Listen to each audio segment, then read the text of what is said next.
안녕하세요, 여러분. 굿모닝 행정학 진행하는 여러분의 영디 최영희입니다. 여러분, 다시 금요일입니다.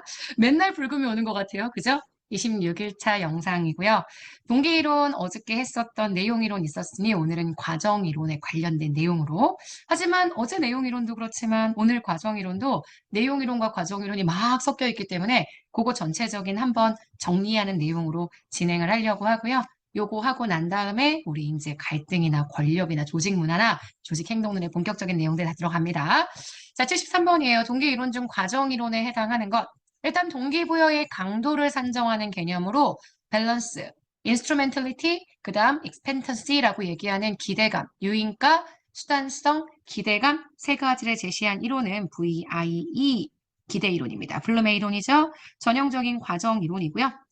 자, 직무가 조직화되는 방법에 따라 조직원의 노력 정도가 달라집니다. 그래서 모든 직무를 5가지 핵심 직무 차원으로 구분을 했습니다. 요거는 헤크만, 올드햄 직무 특성 이론입니다. 이 헤크만과 올드햄의 직무 특성 이론 같은 경우에는 어떤 책에서는 직무 특성 이론, 동기 이론으로 보기도 하고요. 또 어떤 책에서는 내용 이론으로 보기도 하고요. 또 어떤 책에서는 과정 이론으로 보기도 합니다. 하지만 지금 보시는 이 2018년 국가직 9급에서 요 이론을 과정 이론으로 봤다는 거. 그래서 제가 수업 시간에 늘 최근의 이론에서는 이 헤크만과 올드햄의 이론은 직무의 특성이라는 말 그대로 동기가 유발되는 과정을 중요하게 생각했기 때문에 과정 이론이라고 말씀을 드렸습니다. 그래서 5가지 핵심 직무의 차원까지 구분을 좀 해주셔야 되고요. 이 중에서 제일 중요한 게 환류와 자율성, 그래서 환자 이런 얘기도 했었는데 기억이 혹시 나세요? 자, 그래서 니은 현재 이거는 과정 이론이고요. 디귿 개인은 업적에 따라 보상을 받게 됩니다. 이때 주어지는 보상이 공평한 것으로 지각이 되어야 되는데 만약에 개인이 불공평하다는 인식을 가지고 오면 만족을 줄 수가 없습니다. 이거는 업적 만족 이론이고요. 포토와 룰러의 이론입니다. 포토와 룰러 노력을 했어. 그에 대한 보상을 받아. 이때 주어지는 보상은 공정한 보상이어야 해. 불공평하다는 인식을 주면 만족을 줄 수가 없어. 이게 포터와 룰러의 이론이고요. 사실 공정성에 관련된 설명을 하는 건 애덤스도 마찬가지입니다. 근데 애덤스는 비용과 그에 대한 산출의 공정성을 설명하고요. 여기서는 업적에 따른 보상, 요거에 불공평한 인식 시 만족을 줄 수 없게 된다라고 설명을 했기 때문에 포터와 롤러의 이론으로 정리를 좀 해주셔야 합니다. 인간의 욕구를 존재, 관계, 성장으로 나누고 좌절, 퇴행, 접근법을 주장하는 것. 요거는 아시겠지만 엘더퍼의 ERG 이론 되는 것 확인하실 수 있고요. ERG 이론 같은 경우는 전형적인 내용 이론에 해당하게 됩니다. 인간이 미성숙에서 성숙 상태로 변화한다. 요거는 아지리스의 내용이죠. 아지리스의 성숙, 미성숙 이론이고요.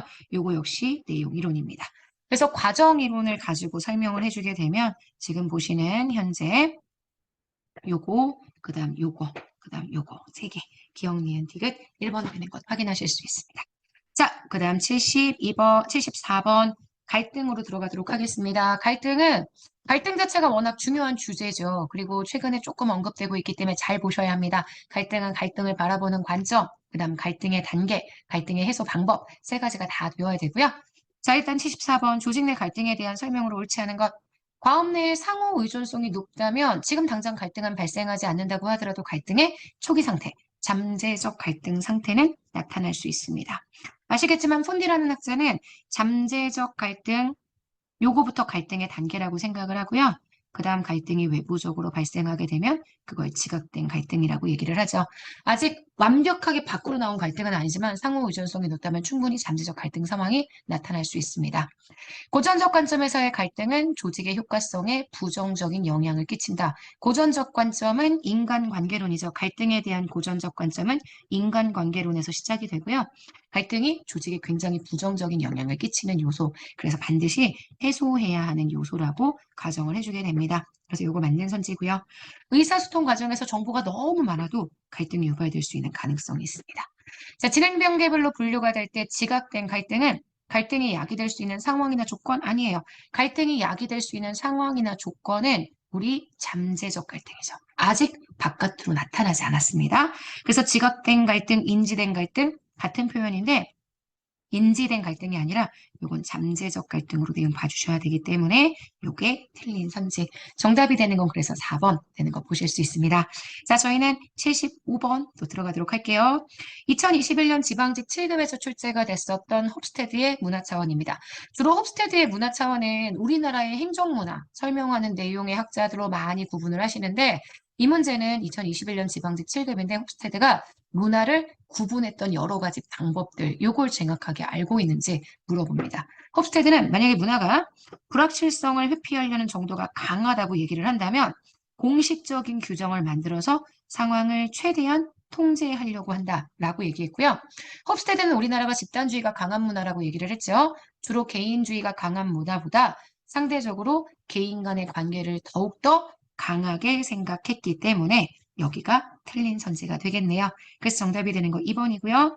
권력거리 아시겠지만 사회의 불평등함, 권력의 차이 이런 것들을 자연스럽게 인정하고 큰 불만 없이 받아들이면 그걸 우리가 권력거리가 크다라고 얘기를 하죠. 그래서 주로 권위주의 사회에서 권력거리가 크게 나타납니다. 그래서 지금 보시는 3번 권력거리가 큰 경우 제도나 조직 내에 내재되어 있는 상당한 권력의 차이를 자연스럽게 인정하죠.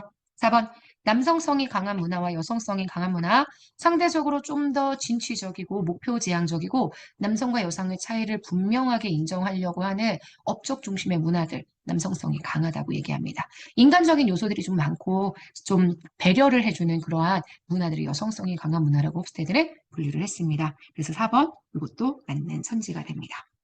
여기까지 보시면 우리 조직 행동론의 조직 문화까지 정리를 했습니다. 자, 불금이에요. 불금이니까 열심히 공부하셔야 되겠죠? 주말도 금요일도 모두 다 반납하고 열심히 공부하시는 여러분들 제가 진짜 특급 칭찬합니다. 파이팅 해주시고요. 오늘 하루도 정말 마무리 잠자리에 들 때까지 최선을 다해서 노력해주세요. 오늘 하루도 정말 여러분 겁니다. 저희 내일 토요일이지만 계속 다닙니다. 아시죠? 네, 토요일 아침 내일 아침에 만나겠습니다. 안녕.